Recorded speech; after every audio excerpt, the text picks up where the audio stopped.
Assalamualaikum warahmatullahi wabarakatuh. Perkenalkan, nama saya Tiara Madia Rahman, NIM 2018 1222115 semester 7 dari Manajemen SDM.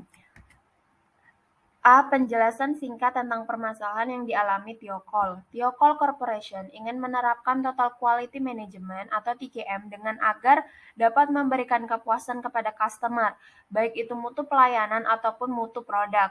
Seperti yang dijelaskan, dalam visi Tiokol itu adalah menjadi pemimpin yang diakui pada industri kita, bekerja dengan kebanggaan, integritas, dan kerjasama kelompok untuk memberikan produk dan layanan yang bermutu dan bernilai tiada tanding kepada pelanggan kita.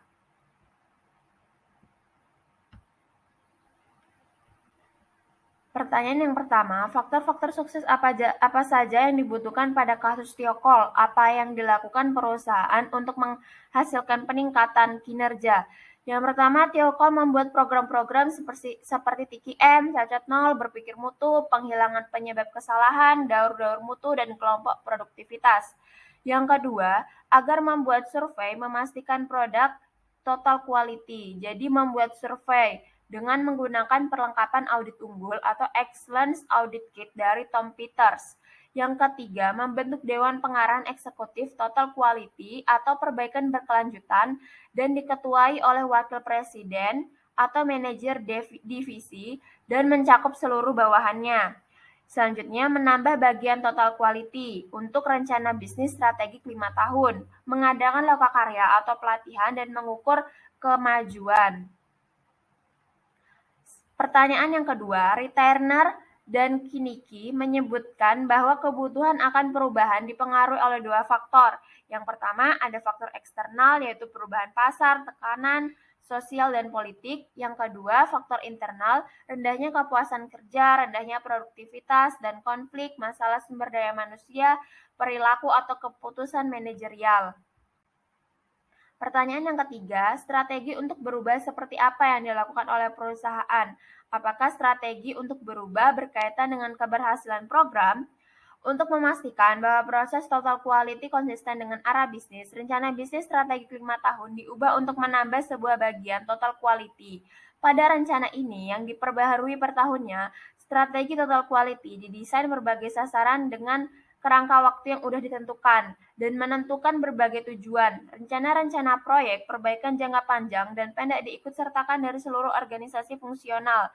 Dewan Pengarahan Eksekutif Total Quality memonitor berbagai kegiatan perencanaan dan mengarahkan dan mengelola perubahan dengan tepat. Pertanyaan yang keempat, dapatkah peningkatan kinerja dipertahankan jika budayanya tidak berubah? Menurut saya bisa, karena perusahaan dapat mempengaruhi pemikiran, persepsi, dan tindakan karyawan di dalam perusahaan, yang menentukan dan mengharapkan bagaimana cara karyawan bekerja sehari-hari dan membuat mereka lebih antusias dalam menjalankan tugasnya.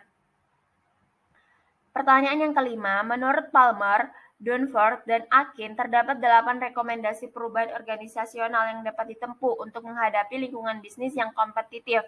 Sebutkan 8 rekomendasi tersebut dan manakah yang paling cocok digunakan. Yang pertama ada membangun rasa urgensi. Mengembangkan rasa urgensi sekitar perlunya perubahan dapat membantu meningkatkan motivasi awal untuk mendapat sesuatu yang bergerak.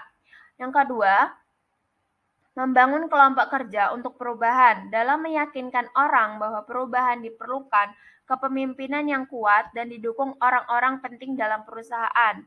Yang ketiga, membangun visi dan strategi. Membangun visi untuk membantu ke arah perubahan yang lebih baik, mengembangkan strategi-strategi perubahan untuk mendorong visi dari perubahan. Yang keempat, mengkomunikasikan visi perubahan menjadi sarana komunikasi untuk mendukung visi dan strategi perubahan yang baru. Empowerment, sistem perubahan atau struktur yang membangun visi, mendorong untuk menghadapi tantangan dan ide-ide pembaharuan, aktivitas-aktivitas dan kegiatan-kegiatan. Selanjutnya, menghasilkan kemenangan jangka pendek. Perencanaan untuk meningkatkan kemampuan individu. Yang terakhir, menambahkan pendekatan baru dalam budaya, artikulasi hubungan antara perilaku baru dengan keberhasilan perusahaan, peningkatan kualitas kepemimpinan dan kesuksesan. Pertanyaan yang keenam, analisislah proses perubahan dalam model perubahan Bernays yang terjadi pada Thiokol. Dalam waktu yang relatif pendek, kebanyakan organisasi dan pekerjanya telah mengalami perubahan secara substansial tentang apa yang mereka lakukan dan bagaimana mereka melakukannya, menurut Bernays. Menurut Bernays, mengemukakan bahwa untuk melakukan perubahan, terencana perlu dilakukan 4 fase tindakan, yaitu ada fase eksplorasi atau exploration phase, fase perencanaan atau planning phase, fase tindakan atau action phase, dan yang terakhir fase integrasi atau integration phase. Sekian, terima kasih. Kurang lebihnya mohon maaf. Wassalamualaikum warahmatullahi wabarakatuh.